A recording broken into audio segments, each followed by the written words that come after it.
Good evening, everybody, and welcome to the 67th episode of Track Help on this fine Sunday evening. And we're so happy to be back on Instagram after they had some issues with third-party streaming software.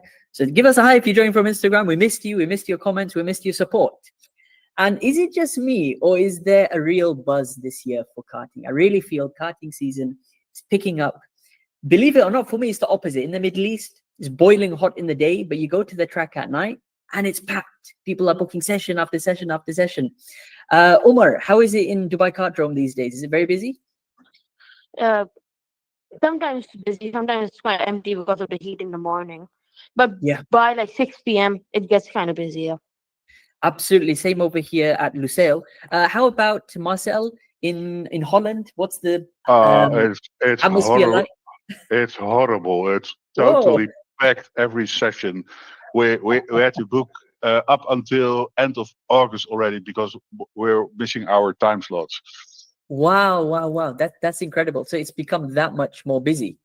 Yeah, And is that just due to people booking with family, friends, colleagues? yeah, colleagues, groups, newlyweds or almost newlyweds. How do you call it in English? Well, we I got don't. some. Yeah, I don't go know ahead. the English word for it. Sorry. Possibly a stag do. Oh, That's what a lot of okay. people do karting for. That's before they get married, by the way, from the groom side. That is, they normally Yeah. do that. I will not pronounce for you the Dutch word for it. No. It's all good. We got Ang from Singapore saying it's so bad there. Oh, but he's referring to the speed limit. It's 15 kilometers an hour. Interesting. Let us know how karting season is around the world for you guys in terms of the hype. Raya, how is it in Bulgaria? Like everywhere else, like it's really packed and like it's not enjoyable if you don't go in the week when people are working. Like Yeah. you can do a normal lap time. Exactly that. So I thought, this would be the chance for, better lap times and all, but it's just so congested, the sessions. Well, it's a good chance to practice overtaking. So why don't we have that mindset? We can do a lot of overtaking against, drivers of different abilities now. And to be honest, I kind of prefer that over, your traditional sprint race where everyone, knows the line and things. Arrive and drive, if you do the,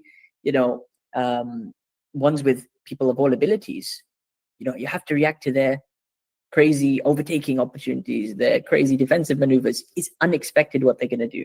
So it's one of the best ways to train your overtakes and defense, and it'll help in your future sprint races. What we're going to do today, guys, because we don't have much time, we're going to be going through Omar's footage from Dubai Kartdrome. We're then going to go to Jorge, who's put in a really nice description, but I don't think he's been able to join. We're then going to go over to Jeremy. What's up, Jeremy? Hello. How have you been, Jeremy? Personal best, I see, on this video. Yeah. Amazing. We're going to come to your footage, hopefully after Jorge, if he's not here. And then we're going to round off with Raya from a bit of drone footage to make it quite interesting today.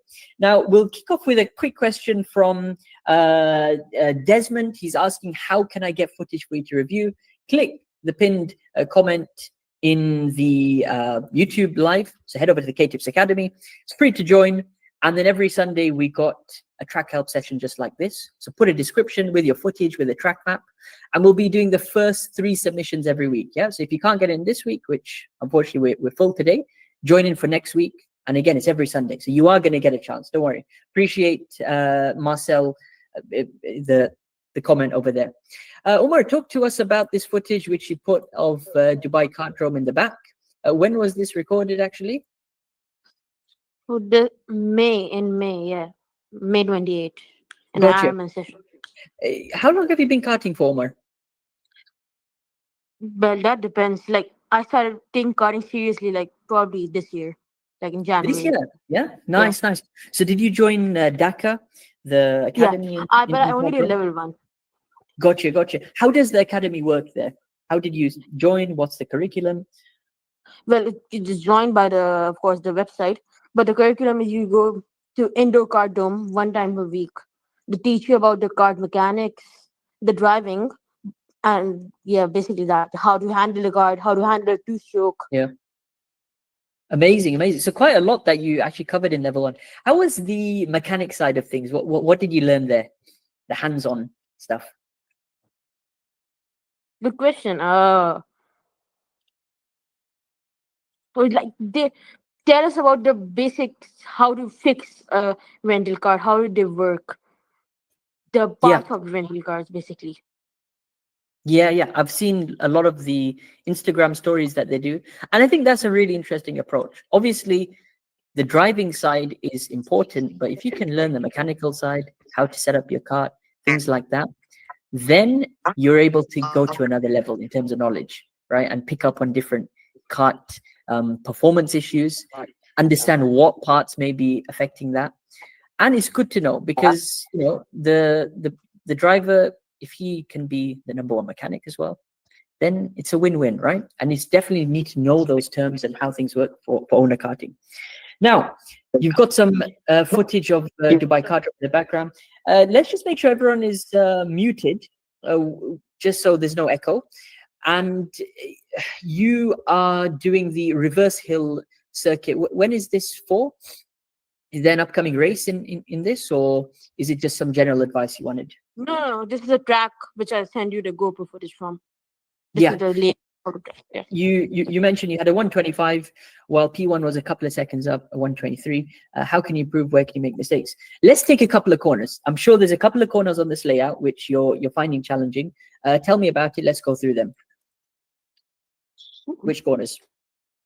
Mainly from turn 9, what is the breaking point there? Like how do Turn we 9, okay. approach it? Yep. Yeah. Any other corner? Turn 9 to turn 10. Turn 9, turn 10. Let's focus on turn 9, turn 10. Turn 9 and turn 10 is interesting. When we look at it from the overhead shot, we need to firstly understand how much speed we're carrying onto the entry. Now, especially in these junior karts, I think your braking point is at turn 6. You're braking at turn 6? I break later than turn 6. You also brake after turn 6. Where are you braking? Like right before turn 9. Right before turn. Correct.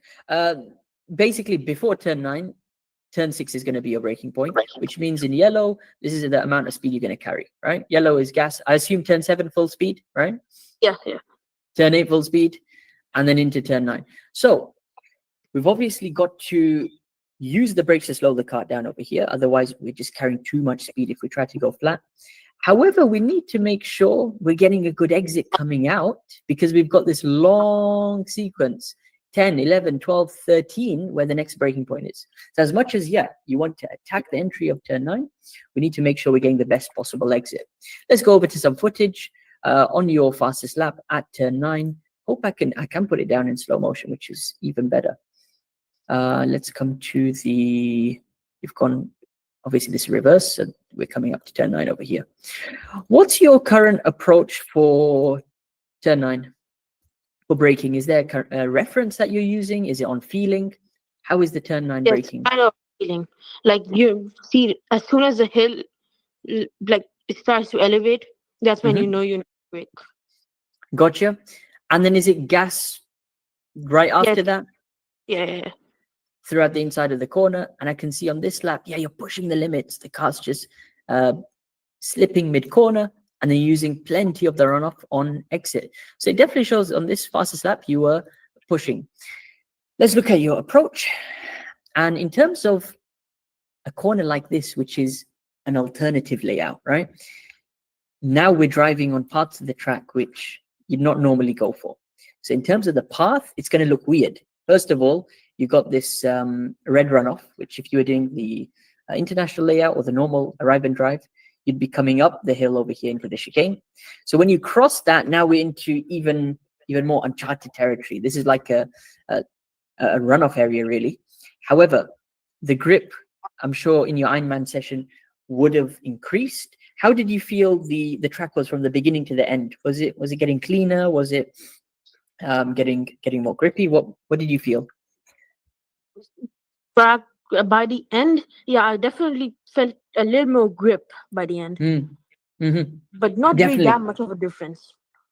Yeah, it's not going to be that much, but especially on the parts of the track which you don't normally drive on, like here, it is a bit more dusty. So be a bit careful about your approach. Now, in terms of, yeah, the amount of braking you want to do for this corner, I would say the earlier the better. And then getting on the gas is even more important, because it's not a corner which, like a hairpin, requires a lot of deceleration. So try a couple of things out.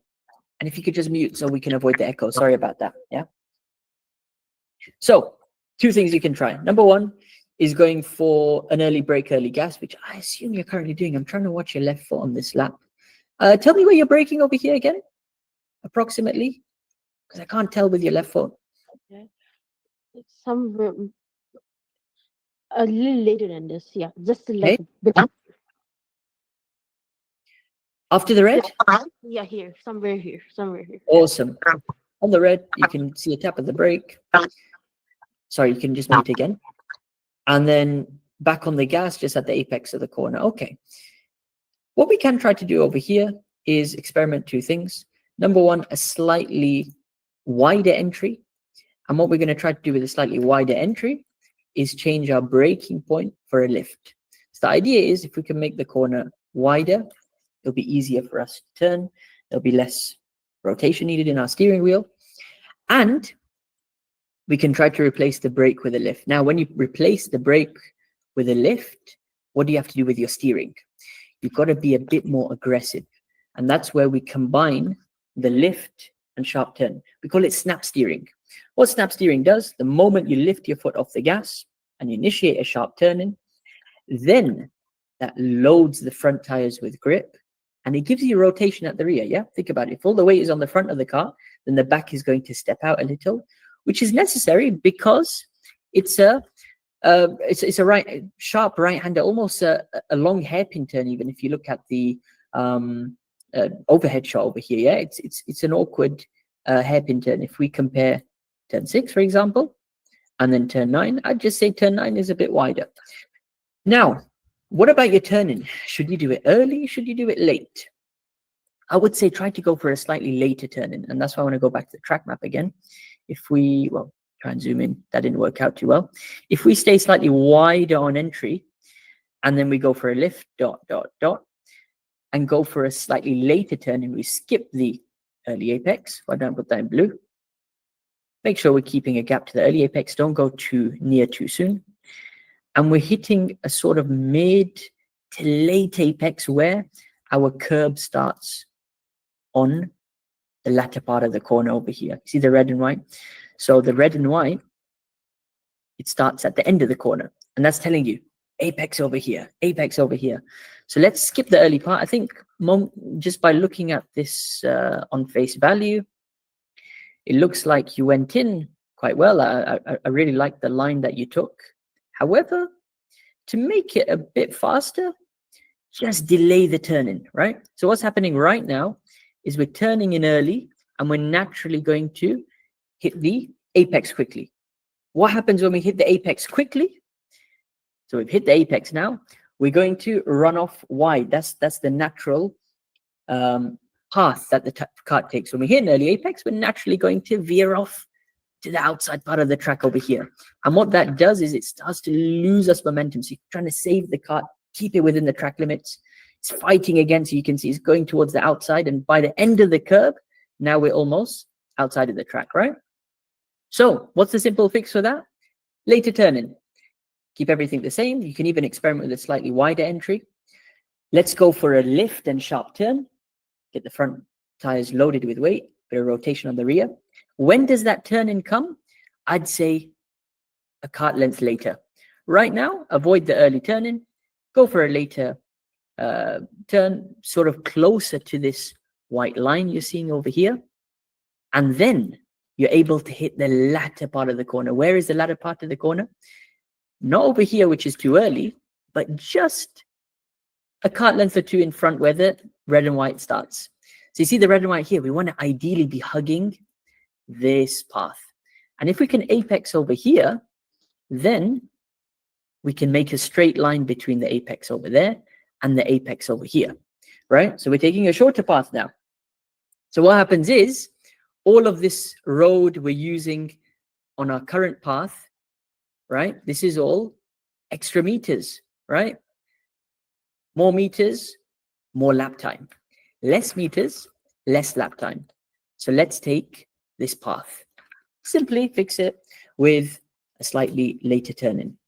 And on exit, you'll be much faster. So what's happening over here is trying to keep the kart within kart limits. And then we're back on the line. And now we're actually having to zigzag, right? As opposed to taking the straight line across, now we're having to go straight and then left. Yeah.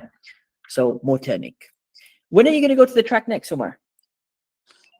I already know. I can't tell. I can't wait it. Well, I think this is a really, really nice line to try out next time. Remember, whenever you go to the track, you should always try 1 or 2 new things. Keep your driving the same, try new things, and then you're able to see if that makes a difference in your lap time. Are you able to apply this later turn in, later apex line next time? Yeah, I'll try. Absolutely. That's something for you to work on. I hope that you can come back to track help next time. I'm afraid we are out of time, so we're going to have to move on to the next driver, all right? Yeah, okay. Thanks. No worries at all.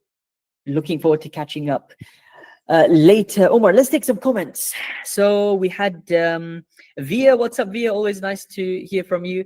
Via drives the public karting arrive and drive at Dubai Kartdrome as well. So this is a similar layout for your same track for you.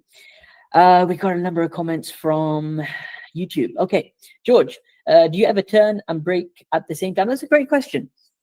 I like to do that to get extra rotation. So let's say we got a really tight hairpin. There's one at my local track where I'm literally on the brakes and turning at the same time to give extra emphasis to induce some oversteer, get the rear end to step out. The moment it starts stepping out, then I release the brakes, control that oversteer, bring it to a neutral position, my steering wheel, get on the gas. So really tight corners, go for brake and turn. But you need to control that because the oversteer is quite extreme. So sometimes you can, do too much and then actually end up losing time. We got Uptej. What's up, Uptej? I'm your biggest fan. No way. Thank you so much for your support. And can you shout me out? Absolutely. Uptej with the Red Bull logo there on his YouTube profile. Marcel putting a couple of comments in as well. I do the corner if the corner is really sharp. Oh yeah, just like I mentioned over there, if the corner is sharp. And yeah, we'll come to the comments once we finish, each person's debrief. So keep your comment there, and we'll come back to it. Don't worry. Every 10 or 15 minutes. What's up to Blue Diamond as well? Right. Let's head over to the next bit of footage, and it's going to be from Jorge, but Jorge is not here. So we're going to have to move on to Jeremy. Jeremy, you still there? Hello, can you hear me? Yeah, loud and clear, Jeremy. How was your Rotax senior practice? Yeah, it was good. Immediately when I started watching your video, I was like, he looks more smooth. He looks more confident. What did we discuss last week? To slowly put some gas on after the wheels straighten out. Yeah, we discussed about how the power band in Rotax is a bit weird where you put your foot down, there's a bit of a delay, and suddenly you get a spike of revs and, you're shooting back into your seat after. What we discussed to do, especially through this turn, which I'm going to come to the track map in a moment. Actually, you know what? Let's bring up the track map to identify this turn. What's the name of the track, by the way? Did you get the name? It was called like Kong Chao Professional Kart Circuit, but I couldn't find it on Google Maps. So when I was at the track, I just looked at where I was. Yeah, exactly. That's what I said. It would be the best option. And when you look where you are, wow, look at that. It's a proper kart track, and I believe it's if I can just download this real quick. It wants to go ahead and download. Okay, Let's wait for it to go through. No worries. These are the 2 corners that we were. Oops. There we go. We can zoom in now. The 2 corners last week we were discussing were these 2 hairpins, right? There was the first hairpin, which was the right, and then in the left-hand hairpin, which leads onto this longer straight. What was the problem there last week? I just difficult to control like the power of the Yeah. car around these Yeah. corners. I think especially coming out of this second part, sometimes you're putting too much power down too quickly, and then you were almost spinning out, sliding, losing momentum. So how did that line work out through 4 and 5? We said we should go for a wider approach, carry the brakes into the first hairpin, right?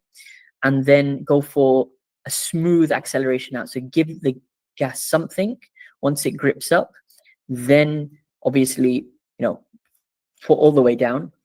Was it a lift you ended up this time doing for this corner, or also a brake for the second Just a hairpin? small break. Yep, small bit of brake. And then how was the throttle application coming out of it? Were you able to control it better this time? Yeah, a lot better. Superb, superb, superb. So what was the improvement in lap time? That's the most important thing. I think I went from like a 43.5 to a 42.1. Amazing, amazing. So there we go. We're gaining time already. Now, one thing I've noticed, and I don't know if you've been doing this from before as well, is your steering technique is improving, right? Are you consciously trying to think about keeping your hands in a relatively fixed position?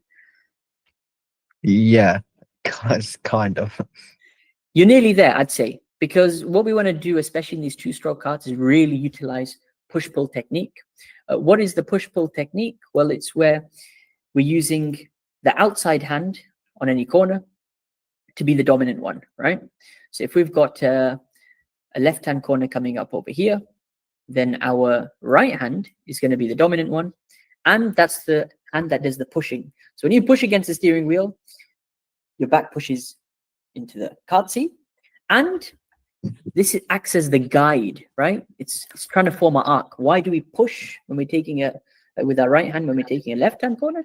It acts as a guide like that. What does the inside hand do? Well, it does a bit of pulling. Remember, not loads, but it gives you that leverage, right? So if you want to increase a bit of steering angle, you can put it on the inside hand. But really, that pulling motion shouldn't be too much. It's all about the push. When you have a light chassis like this, I know you can't really tell because of the lighting, but an owner kart chassis, much lighter than a rental. You've got a lot more grip as well in these tires. You can easily manipulate the weight transfer and rotation in these karts. So keep that up. Let's go for continuous practice on your push-pull technique. How about, as we go back to our track map, a specific corner you want to go over today?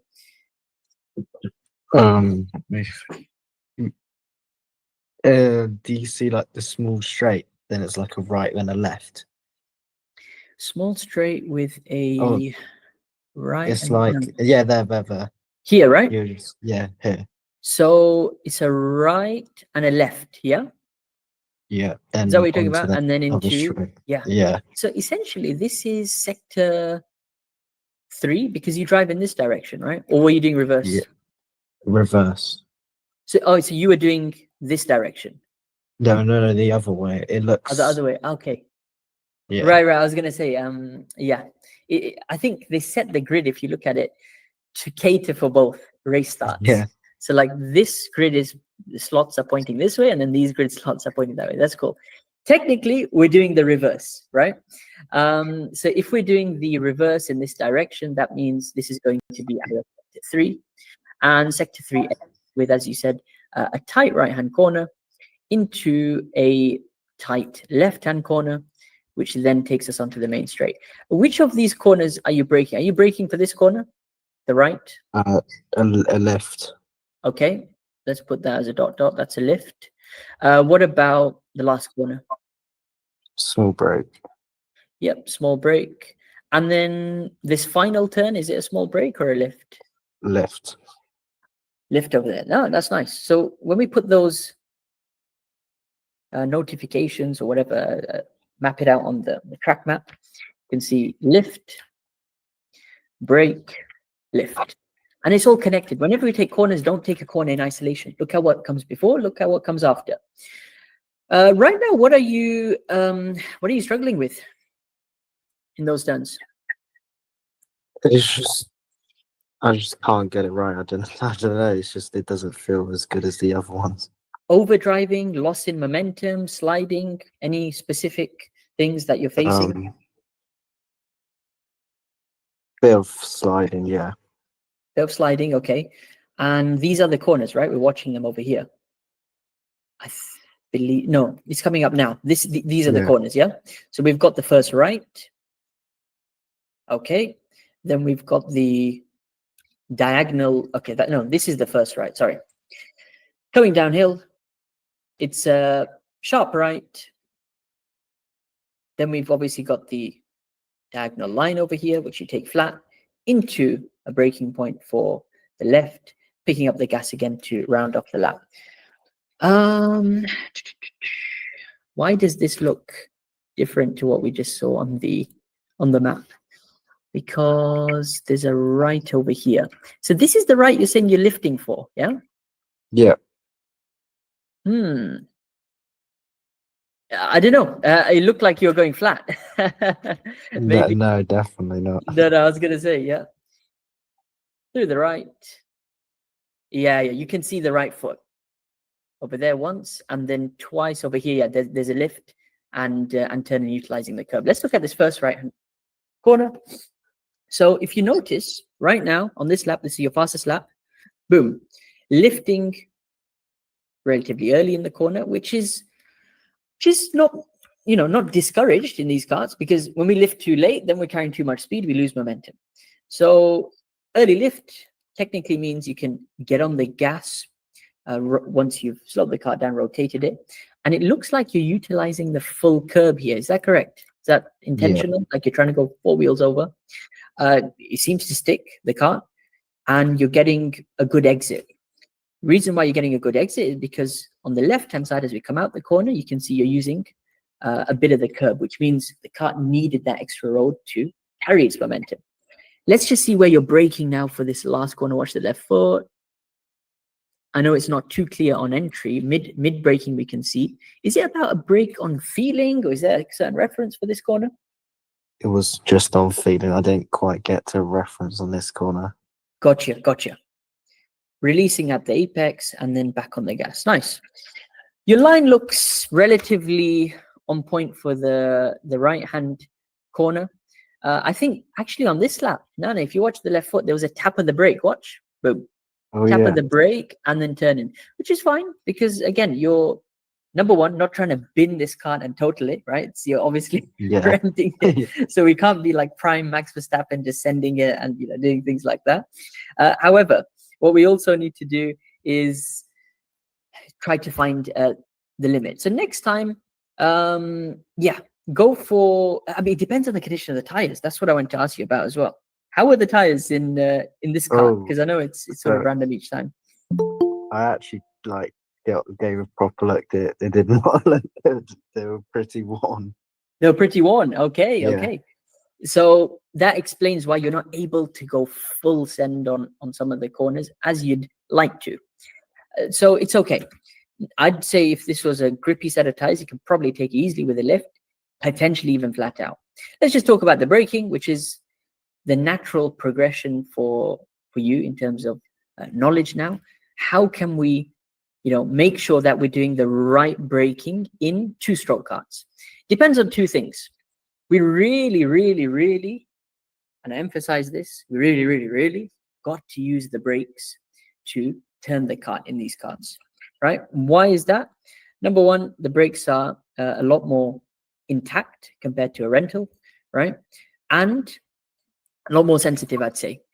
So whenever we look at onboard footage of another driver, and I'm talking from experience when I recently did a road tax experience at a new track, and the coach there was looking at my driving, my braking inputs and my steering inputs, and I want to bring up that footage over here because I think it's very much relevant.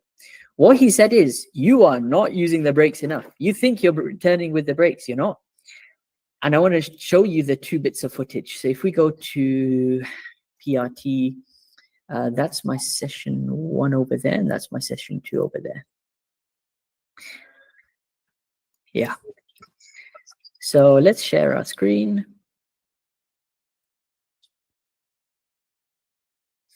Session 1 on a new track.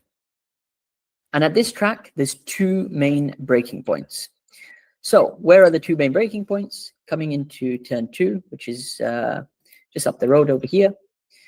And what you've got to do is, number 1, brake late. Let's watch where I'm braking in session 1, where obviously I'm a bit conservative. I don't want to bin their karts. That's just an excuse, but let's see where I'm braking. Boom. On the brakes. Basically, at this point, you can see way before the blue and yellow curb, I'm hitting the brakes at this point. Obviously, I went to know that the top drivers who are doing like 2-3 seconds faster are braking here, right? How many kart lengths is that? 2, maybe 2.5, right? That's crazy. So then when he brought up the telemetry, I didn't believe him. He said, no, look, my brake pressure was somewhere here, right? And the faster guys were not only pressing the brakes harder, but they were reaching higher pressure and braking later. So they're braking later, releasing the brakes earlier, and back on the gas. So it's really a confidence thing, right? So from braking over here, what do you notice? I'm braking smoothly. I think I'm braking hard. Watch my turn in now. And this is a clear indication. Boom. The moment you start doing this in an owner car, and the coach's name was George. George said, come on, man, you're underdriving because you're in control over here. You're smooth, right? Your steering wheel, if you press the brakes hard enough, needs to be neutral at all times, right? The moment we start doing smooth turning like this, you're under the limit, and there's a couple of tenths there. And of course, when we looked at the telemetry compared to the faster guy and my guy, he's gapping me already over here. So what did we do? The next session, he said simply, brake harder, brake harder. I said, okay, George, well, we're going to do it then. And if we go to 14, 15, I think this is the lap. Yeah. Let's just make sure it's the lap. That's the 53.3. Yeah, there we go. This is the lap. So what do you notice about my braking technique this time? Let's take the next hairpin. Number 1, watch the left foot coming into the hairpin. Boom. On the brakes, a lot later. Still could have been later, in my opinion, compared to the corner. But watch how the steering wheel now reacts to the hard braking. Is it going to go to the left or is it going to go to the right? Stay neutral. And it's a few degrees to the right. So I'm almost on the edge of grip. Mid-corner, you can see as I'm getting on the limit even more, it's oversteering a bit more. And you can see by the time we hit the apex, then there's a slight bit of a correction there. Could have been better. But what do you notice about the first example I showed you in the second example with the steering wheel? Using less of the steering wheel. Yeah. So now we're literally using the brakes to turn the car. And how do you know you've done that? Boom. Mid-corner, you're not only going to feel the rear end step out, but your steering inputs will be naturally correcting that rotation because the brakes are going to, step the kart out in a certain direction, in this case, towards the right. So I'm naturally going to correct. And that's the key. So whenever we drive, going back to your footage, I'm very, very conscious. What are your steering inputs looking like? Let's slow it down.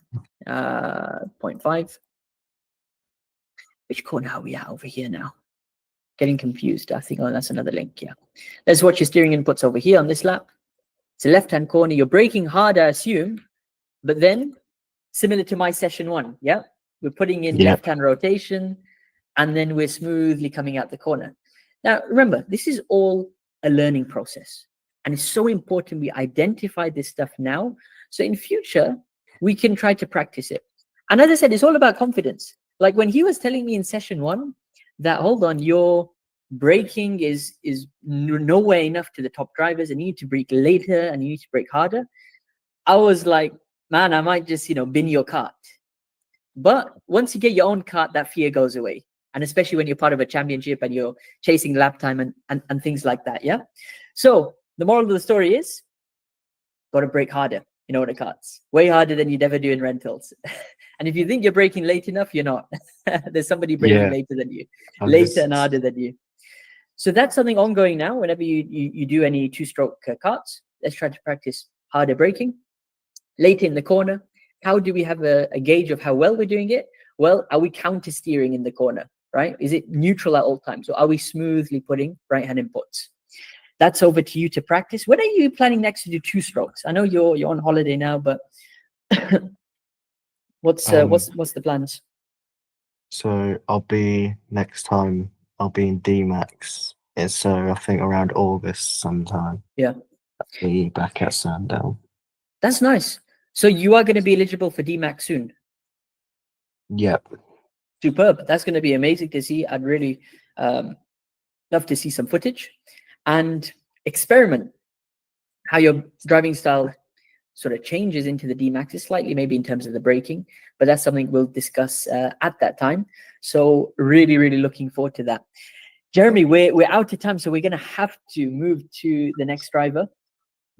Thank you so much for submitting today, and again, something to work on for future sessions. Let's take a couple of comments. We had one on Instagram from JBN. What is understeer and what is oversteer? I'm new to karting. That's a great question. And that's something you always want to think about whenever you do your karting session.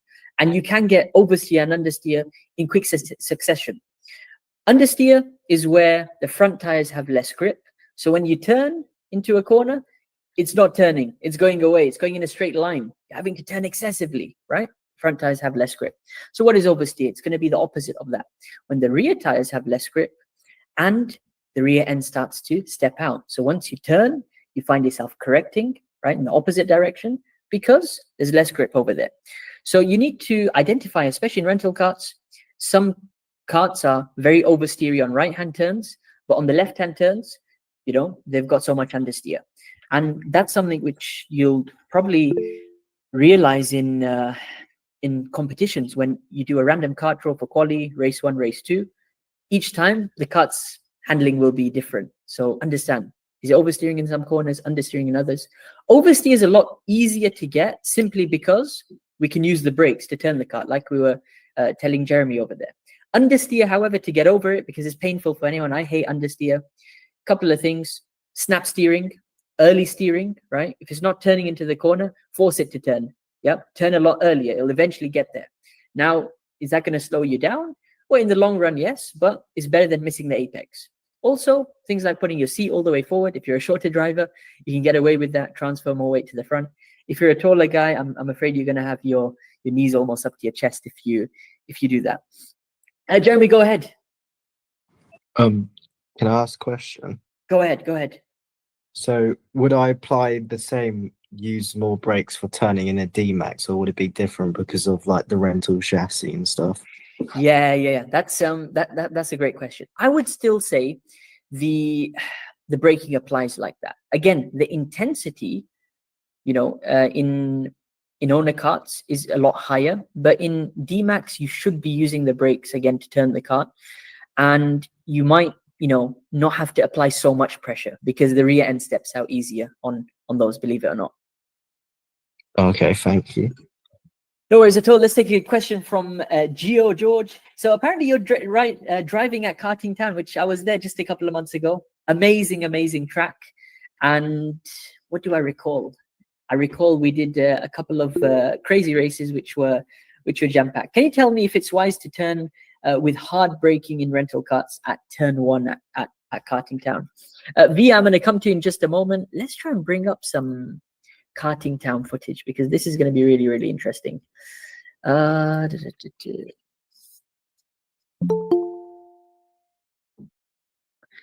go to Karting Town.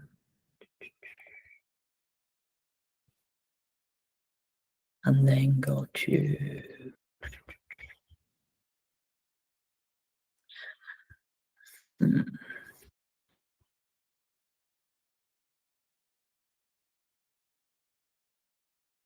yeah, let's go to the last session. Let's go over here. I had to make sure I got the right bit of footage because you're going to want to see this.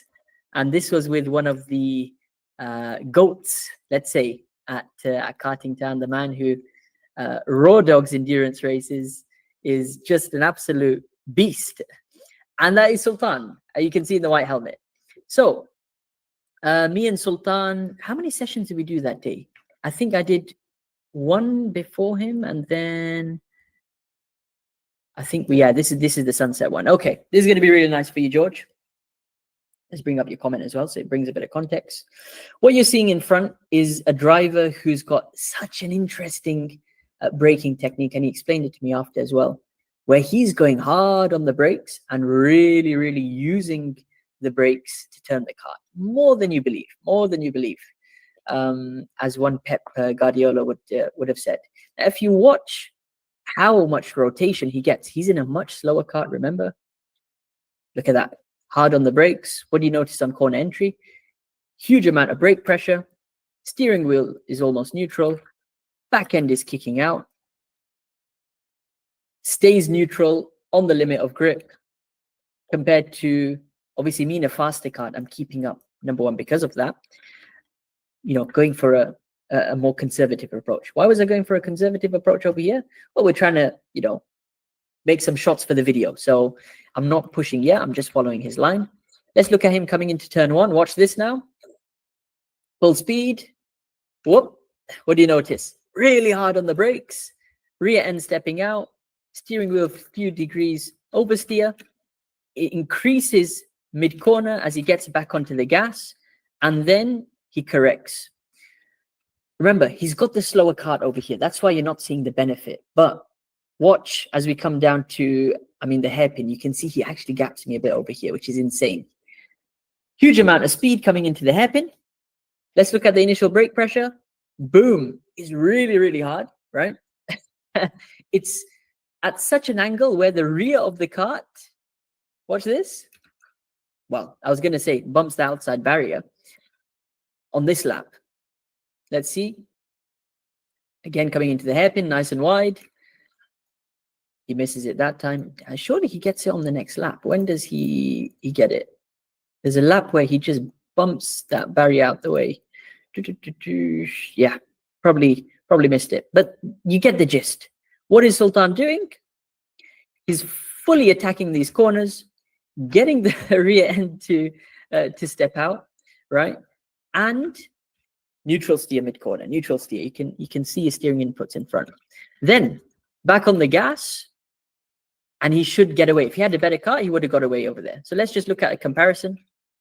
You can see the kart gap. Boom. Over here, let's say it's about 1 1/4 karts, right? We can probably fit in this gap on entry. I'm going for a more conservative approach. Obviously, I didn't know this track at that time. I was going for an early brake. Again, hard brake, but nowhere as hard as him, where he's getting the rear end to step out. And look at that. He gains not only mid-corner, but on exit. If he had a faster car, he would have pulled ahead. So try it out. Personally, it takes a lot of attempts to do Sultan's technique. And he's one of a kind, right? His result speaks for himself. And it's quite challenging to copy his technique, even from someone who has my experience. So he's sort of on another level. What's up to George from Greece? I believe we must have met at the track. If not, thank you so much for your support. The Greek karting community are incredible, and I hope to do some more videos there again. Go ahead, Via, and then we're going to come to Ahmed. Yeah, so What's up, Via? Welcome back. Hi. Nice to hear your voice. Thank you. So just wanted to ask something about this, like the braking pattern, right?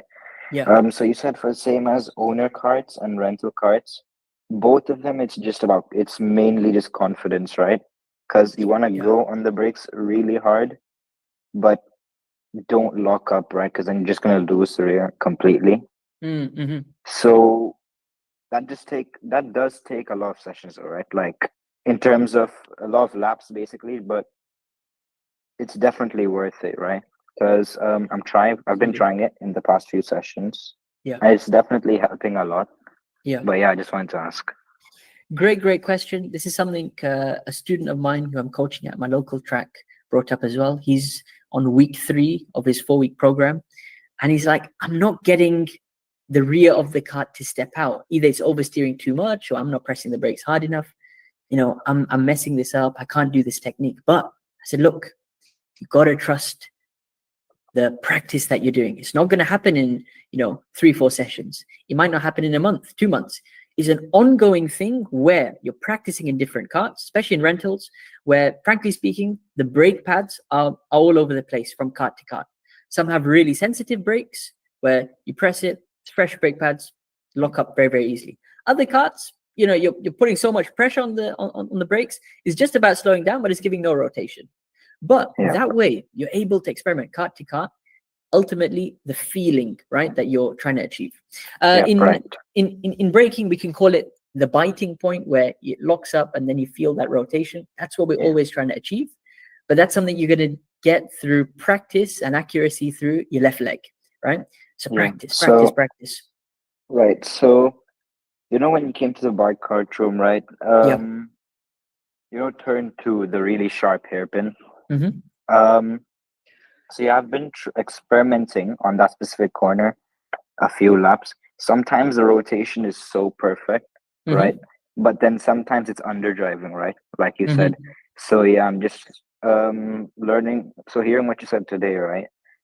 Definitely gonna try that out next time. So yeah. Absolutely. All about that. Get some footage if you can as well, and look forward to seeing you driving on a future track out session.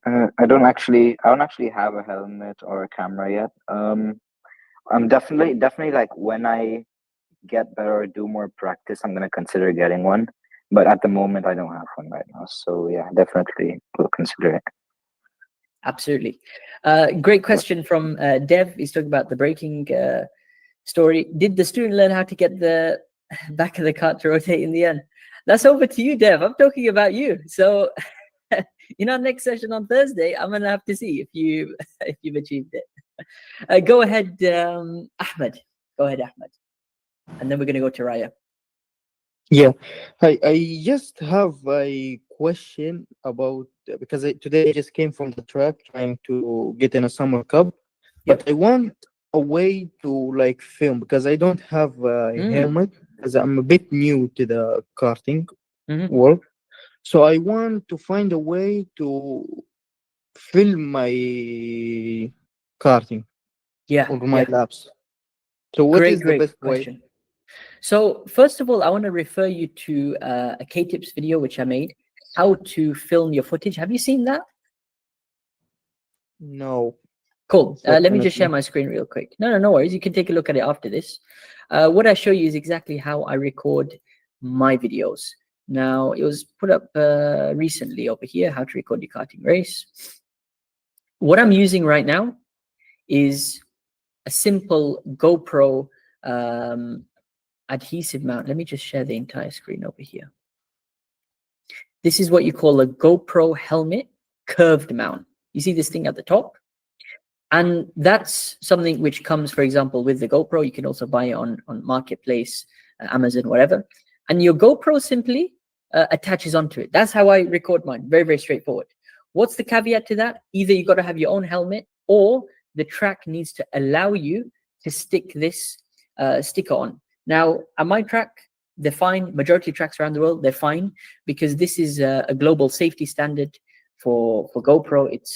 It's a lot safer than mounting it on your kart, for example. In 10 years of driving and recording from here, it's never once fallen off. However, when we put it on the kart, this mount, for example, yeah, it's fallen off many times because there's bumps and etc. So this is not only safe, but it's very, very effective. You can also go for, because there's some tracks which don't allow GoPros on the helmet, for example. You can stick a camera inside the helmet. Again, this is having 2 things: your own helmet, number 1, and something called the Cambox device. Personally, this is the last camera I'd ever buy, from my experience. Why? For the price, it's not worth it, right? Because it's very, very shaky footage. but it's the best worst case scenario. So this footage you're seeing in the background, the organizers banned the helmet mount. So I said, okay, I still need to get footage. Let me put it inside my helmet. Those are a couple of good options.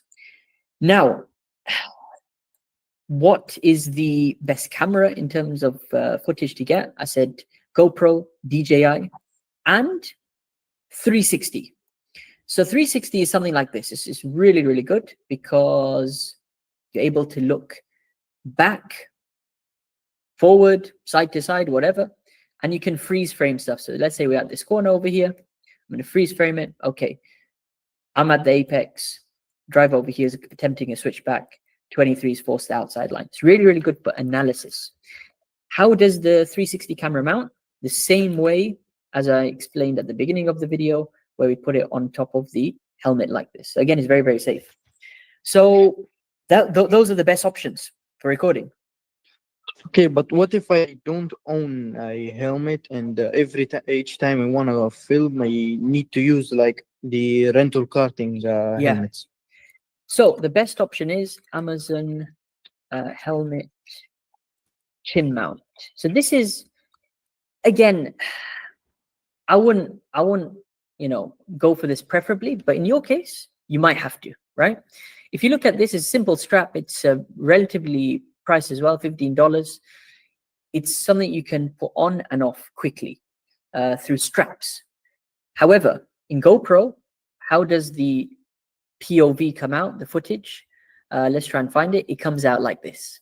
What do you notice about this footage?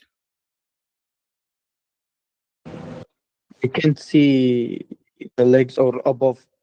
Yeah. Majority of the video is steering wheel, legs, and no on-track footage. So you can see over here, this is a GoPro widest, angle view. Okay, I agree. This was recorded like 3 years ago before the Hyperview came out. Hyperview, you can still get a slightly wider POV, but yeah, it's not ideal with GoPro. What is it ideal for?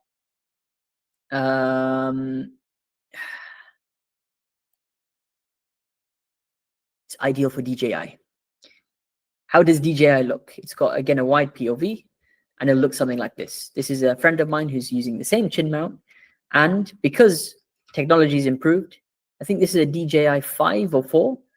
It gives a decent ratio. I'd say 60-40. This is 60% kart and 40% of the track. The quality is very, very clear. So this is your go-to option if you can. If you don't have your own helmet, just go for a chin mount like that. Yeah. Yes. Okay. Thank you. No worries at all. Hope you can find a suitable mount and a camera as well. Let's round off today because it's getting late. And we're going to come to questions after. Raya, are you still there? I'm here. Amazing. Thank you so much for your patience, number one. And you've hung on tight, and that's exactly what we've left the best till last, because this is some different point of view footage. We've gone through all of them: Insta360, GoPro, DJI. Have we done a drone? No, we haven't. Talk me through this track and this session. So these are the first corners. Like this one that I just did, it's not my best, but it's not the hardest. Like one of the last corners I'm gonna show you. This is the corner that I lose about a second on, or like a second and a half even. And that's the corner that I really want to improve. Okay, so we're basically in sector 1 and the right-hand hairpin over here, yeah? Perfect. In your description, you've got a great description. Can you please read my line? This is a Sony 390, 13 horsepower. You didn't drive with additional weights, so only about 60 kilos.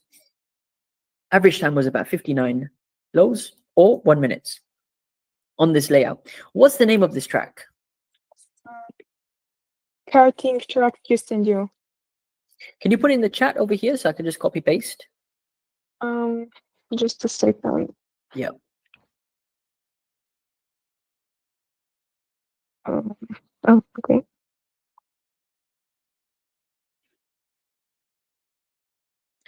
George, how often do you do these streams? Every single Sunday. And there's a playlist on KTips called Track Help. So this is the 67th episode. You can see all the way back to episode 1. So every Sunday, we run these. Go ahead, Raya. Yeah, I put it in the meeting chat.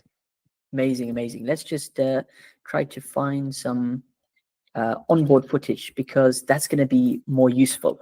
The overhead shot is great, but ideally we want to have some overhead footage.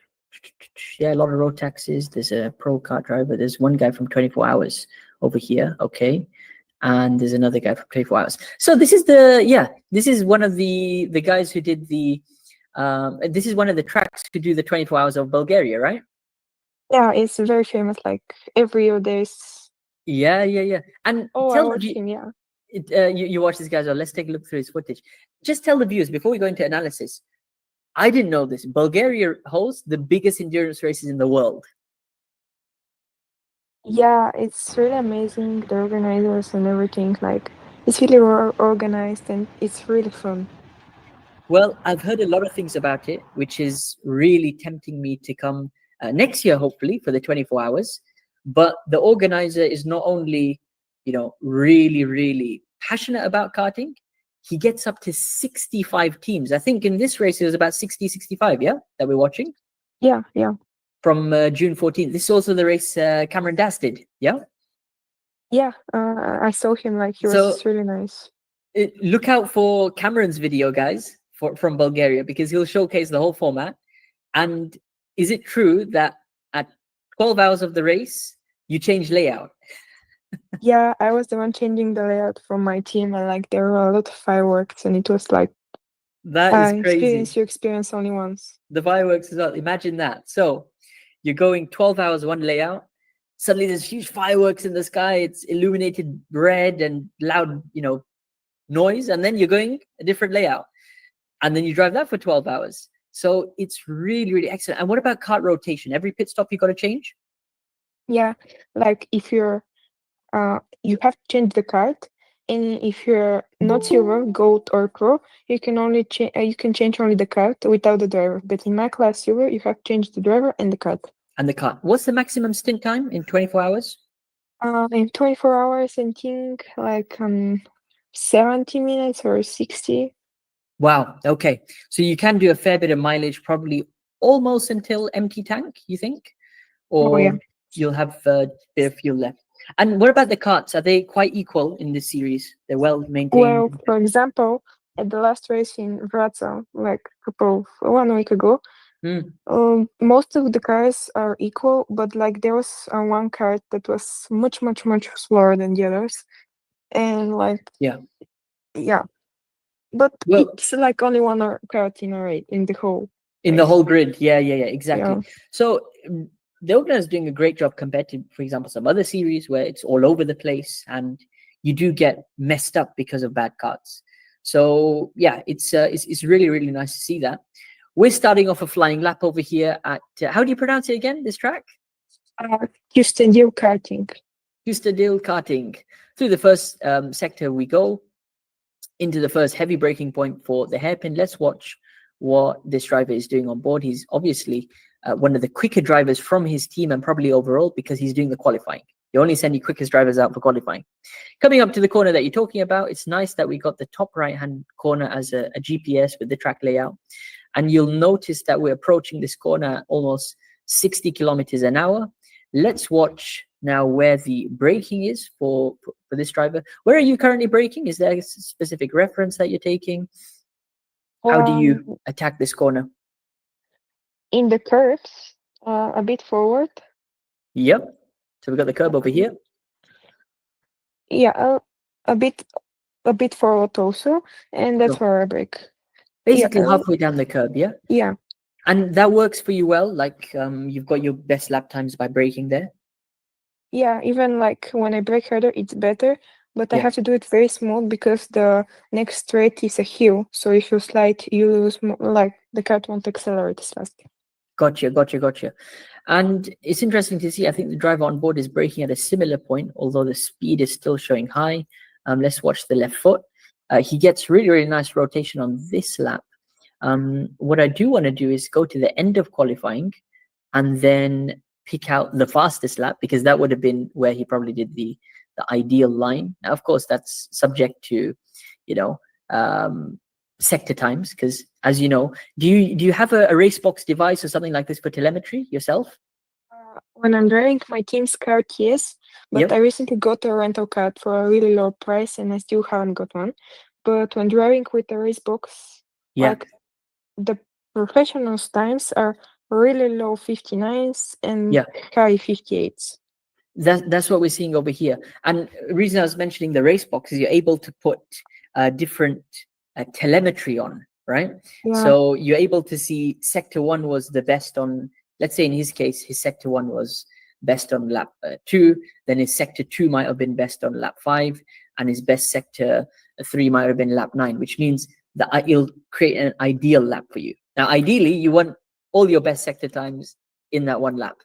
Let's take this as an example, because this is a rapid lap again, very, very quick.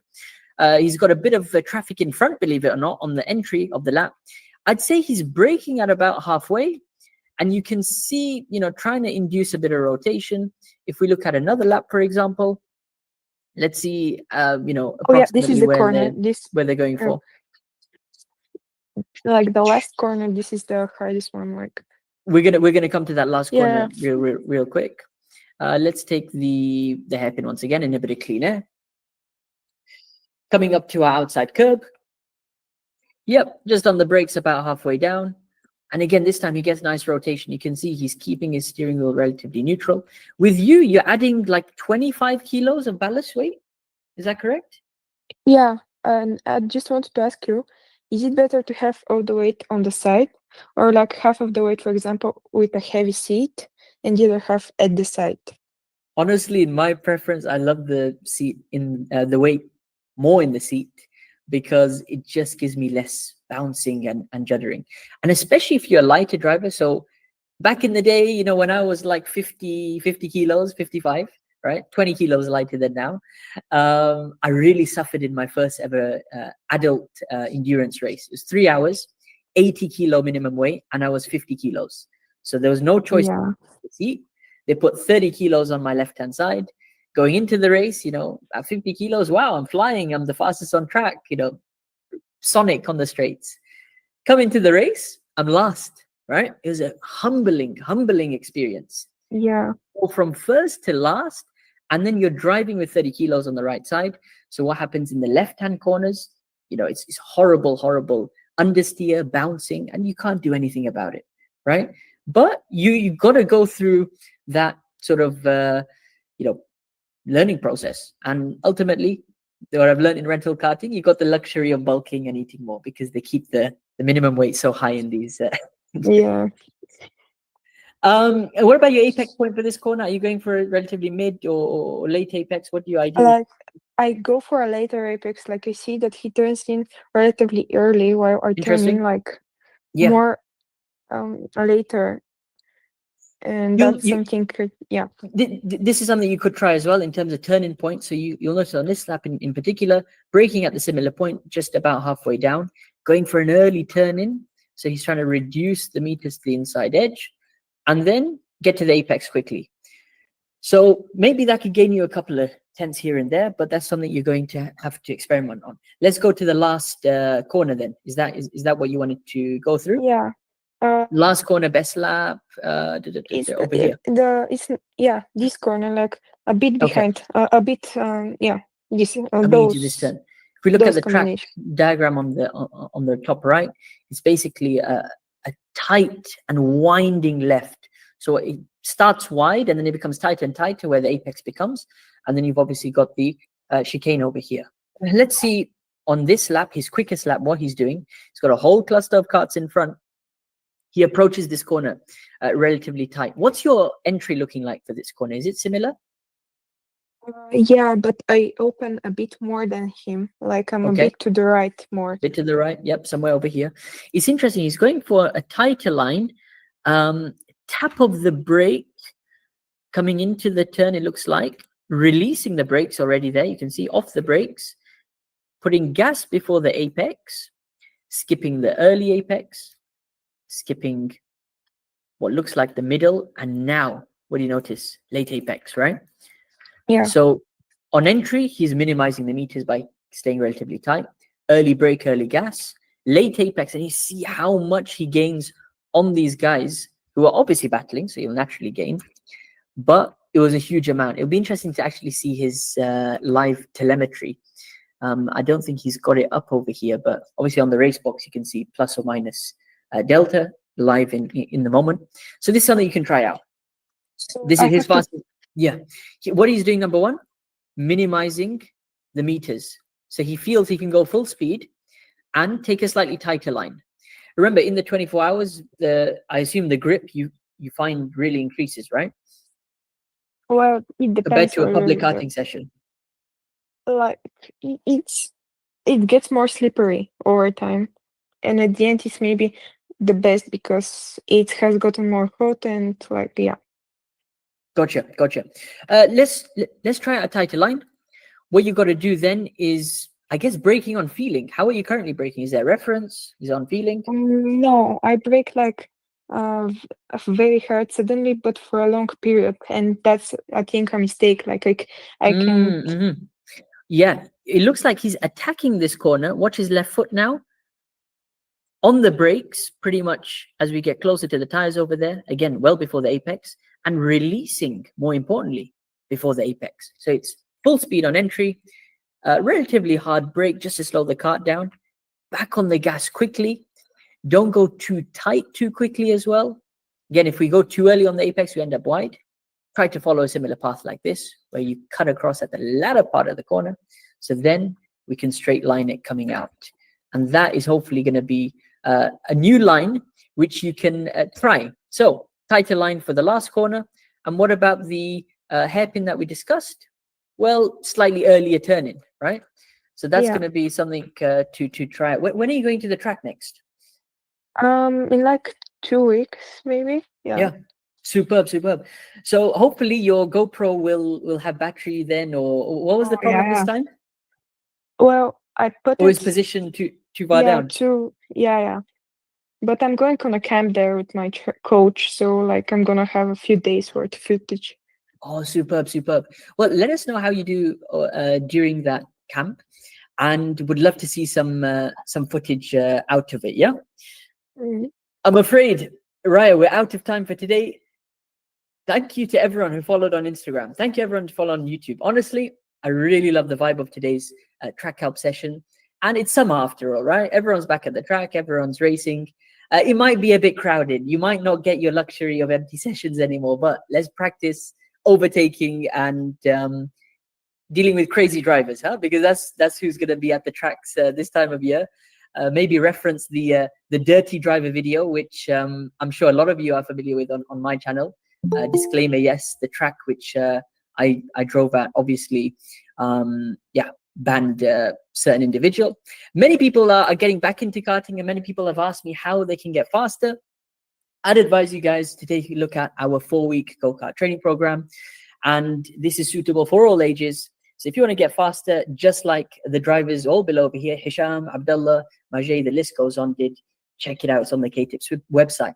Until next week at 6 p.m. GMT, we'll see you all then. The KTips Academy is free to join. So if you want to put in a submission to join, let's just refer you over to the Academy page.